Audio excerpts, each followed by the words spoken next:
Hotkey Books presents Heartbreaker, written by Anika Hussain and read by Anushka Chakravarti. Chapter 1.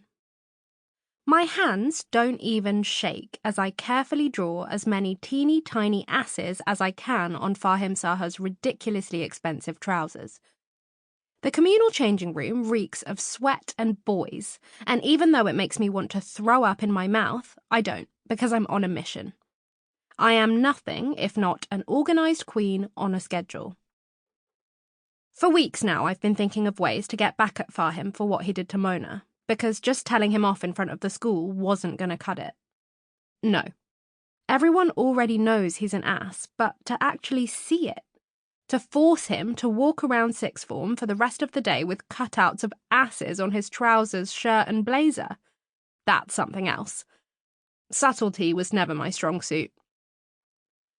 When I finish drawing the outlines, I rifle through my bag for the scissors I nicked from Mrs. Henley's desk and start cutting through the fabric. Despite their age and the amount of glue crusted on them, the scissors slice through the fabric with ease. Where most students at our sixth form wear polyester, Fahim wears rich linen, making this even more satisfying. Usually I would complain about his excessive display of wealth, but in this case it's worked in my favour because it's made it 1,000 times easier to locate his stuff. As I cut around the outlines I've made, bits of fabric fall to the floor. And I feel bad about the mess I'm leaving for the cleaners because I probably won't have time to clear it all up, but convince myself that it's all for a good reason. Because it is. Let me explain. It all began at the beginning of summer break, when Mona, my best friend, attended a dawat where Fahim Saha, the head boy at sixth form, who is notorious for leaving a string of broken-hearted girls behind him, was also present. Personally, I've never understood why girls fawn over him. At some point or another, most of my friends, and even my older cousin Anika, have had a crush on him. But me? No thank you. Mona, however, does see the appeal. Has ever since she locked eyes with him at Boila Boishak a few years ago. So, although the dawats shouldn't have been anything out of the ordinary, since they're pretty much a staple of your weekend if you're desi, it was. This was for two reasons. A, it was hosted by Fahim's cousin's brother-in-law, which meant that Fahim was in attendance, and B, the host must have miscalculated the ratio of adults to teenagers to children, because there was pretty much a quarter of a teenager to every toddler and set of parents there.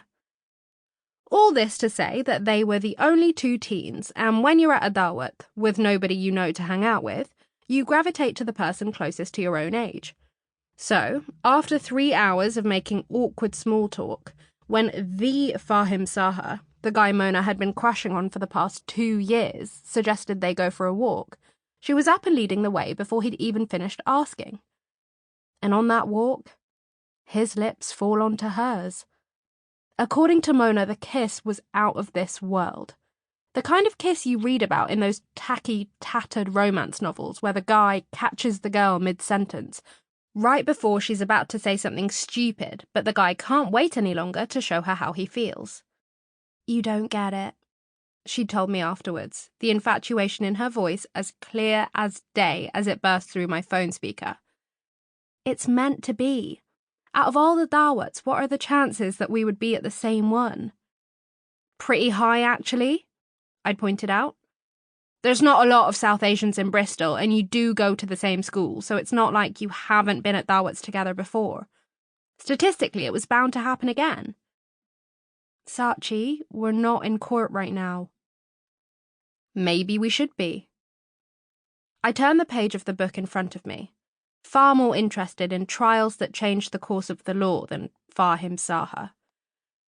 I'm doing pretty well at annihilating your arguments right now, and it's a pity nobody else is here to witness it. She'd tutted in dismissal. But what about us being the only teenagers there? It's like practically impossible, you know. And although I could disagree with her at length about the many reasons why they were the only teenagers there, I didn't burst her bubble. Mona always has and always will be a die-hard romantic. Not that I can relate. I swore off romance a long time ago. Maybe Sample complete. Ready to continue?